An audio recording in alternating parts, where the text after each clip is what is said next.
Hello everyone, this is Dee, and you are welcome to the second episode of our horror cookie series, where our today's video is going to be about Japan. So let's talk about Akihabara Massacre. Japan, a country that blends tradition and modernity like no other. Whether you are fascinated by its history, technology, anime culture, or natural beauty, Japan offers something for everyone. Tokyo.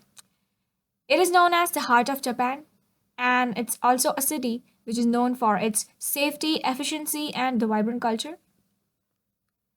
From beautiful places to its captivating and delicious food, Japan is almost on everybody's travel list for sure.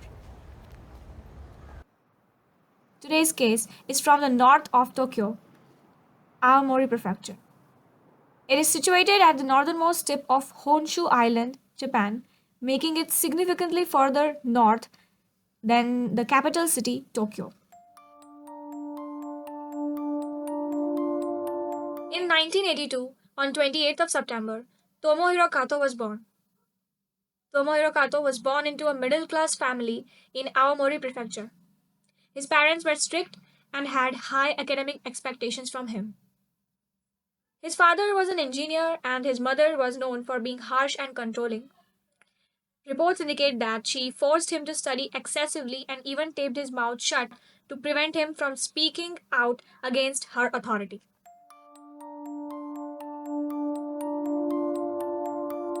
Kato was academically strong during his early years and attended Aomori High School, which is a very prestigious institution. However, he struggled socially and began to feel isolated. After failing his university entrance exams, he enrolled in a vocational school but later dropped out. Also, Kato worked at various temporary jobs, mainly as an auto mechanic. His employment was unstable and he moved frequently due to short term contracts.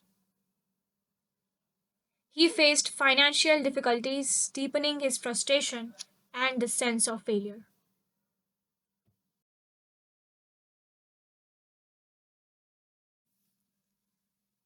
Around 2005 to 2006, he began posting on the online forums, expressing the feelings of loneliness and resentment.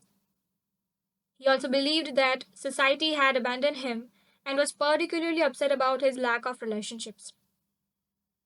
He developed an obsession with online discussions about the social outcast and the losers, which is also known as hikikomori culture in Japan. And all of this frustration with his life led him to a dangerous mass murder.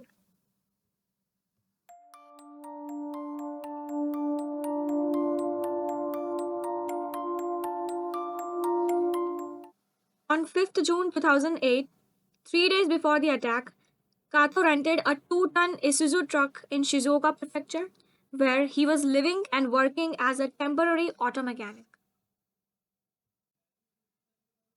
On the morning of 8th June, he left Shizuoka around 5 a.m. and drove to Tokyo, specifically targeting the Akihabara region.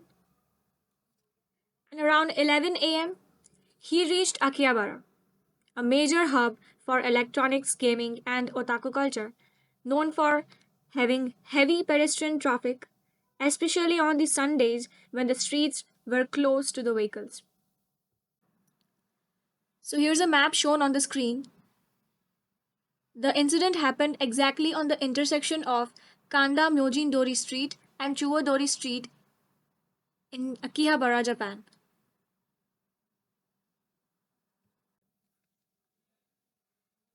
Around 11:30 a.m., he sped into a crowded pedestrian area, killing 3 people on impact.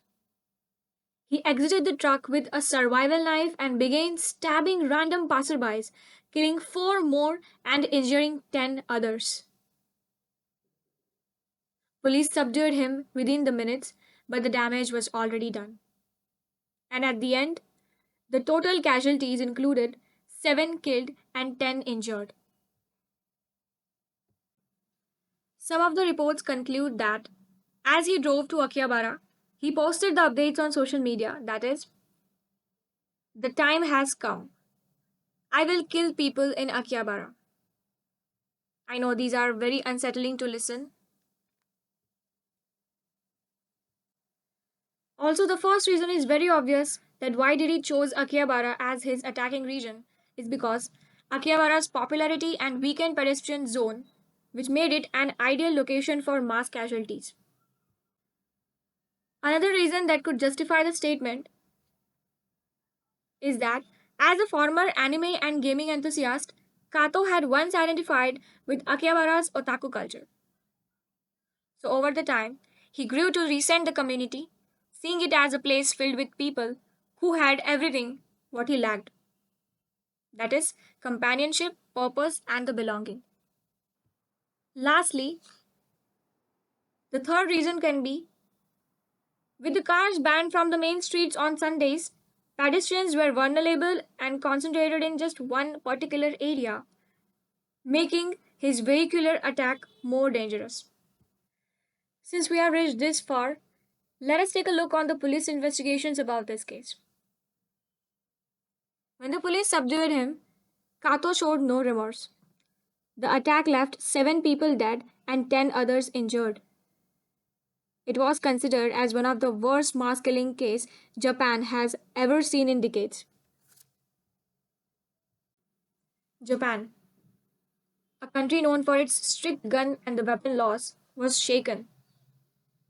The government immediately tightened the regulations on the knife sales and banned double edged survival knives. But the scars of this tragedy remained as it is. In 2011, Tomohiro Kato was sentenced to death. He showed some regret in later trials, but the court ruled that his actions were beyond forgiveness. On 26th of July 2022, after the 14 years on the death row, Kato was executed by hanging, closing the chapter on one of the Japan's darkest crimes.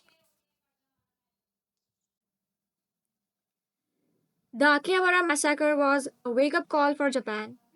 It showed that even in one of the safest countries in the world, mental health issues and social isolation can lead to devastating consequences. And with this, I end my today's episode here, and I hope I was able to make you stay till the end of the video. Thank you.